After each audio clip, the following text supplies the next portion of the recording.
Now, our next guest was on the show a couple of weeks ago. You liked him, we liked him, he made us laugh. Please welcome back Steve Womack.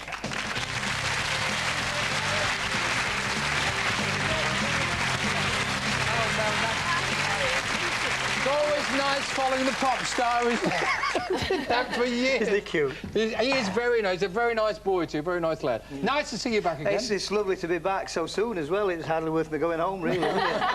But it's also nice. And you'll have to indulge me a bit, Mel. I didn't tell you last time, but it's a very sentimental thing for me because your big hit, Dick-a-Dom-Dom, used to be my mother's favourite song. And she's not dead, it's just not her favourite song anymore. It used to be. No, actually, she came round this morning, my mother. But after a brief struggle, we managed to sedate her again. So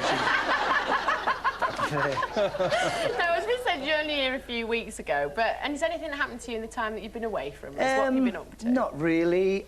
Oh, actually, yes. Last Thursday, it's Thursday before last, I got my tie caught in a fax machine. The next thing I know, I'm in an office in Hong Kong. You know, you don't need that, do you, really? But I'll tell you what else I did. I went to... it was billed as an afternoon's entertainment at a prison. A mate of mine's a warder at the prison. Were you performing? I was performing. I didn't want to do it, but I thought a captive audience, you know. Yeah. So I went and did it, and I enjoyed it. They were a very good crowd. I don't think they got out much.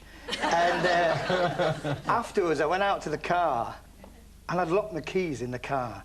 And I was hopping mad. I said, oh, damn. And I was just about to ring the AA. I was just about to ring the AA, and I thought, what am I doing? The place is full of people. Get me in here. And I had a word with my mate, and he fetched this young lad out. And he was only 18. He saw me. He said, oh, I thought you were funny. And I said, thank you. He said, have you locked yourself out of your car? I said, I have, actually. He said, leave it to me. And he chucked a brick through the window. Why me, eh?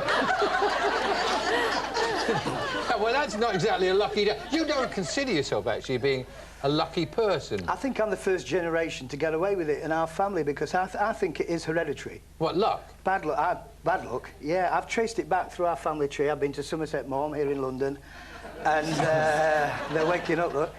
And I traced it back. I had an ancestor who was killed at the Battle of the Little Big Horn with General Custer. He wasn't even in the army, he was camping in the next field. He'd only gone over to complain about the noise, and that was the last I saw him. I had a grandfather who confessed to murder on his deathbed and got better. And actually, my other granddad, I've got to say this, it's really changing the subject, but I was thinking about him in the car over the way today, and something came on the radio that reminded me of him. And this is a warning, I suppose. I should have visited him a little bit more than I did, or rung him up maybe for a chat and even written to him, but I never did, and it's too late now. He's won the lottery. So, shame. That's unlucky. Now, you do seem, although this is a little bit of an act, I think you're quietly confident. I think, does anything sort of frighten you? Anything scare you? Anything you're a bit worried about? I'll tell you what I really do, apart from a drunk with a chainsaw or something like that, what I really get... embarrassment, I think. I'm really scared. Is it easily embarrassed? Oh, well, yeah. When I was a kid, I had this little rosy red face, and it used to swell up and that. But, I mean, like, the other week I was coming down to Stratford-on-Avon, Wordsworth country, and I was going to... just such a sad response over there, isn't it? And I was going... And I love Stratford. It's so upmarket compared to half of the north of England. I'm sorry to say that. The big issue was £8. I mean, this and on the way down, I had to stop at a motorway service station to perform an ablution. And I know we usually like to wait till we've got to wherever we're going, don't we, rather than the motorway service station, but suffice to say, I had to stop. And I went in, trap 3, I think I picked. And I sat down, I was just getting comfortable, and this voice from the next cubicle said, hello. I said, hello. He said, how are you, all right? I said, I'm all right, thank you.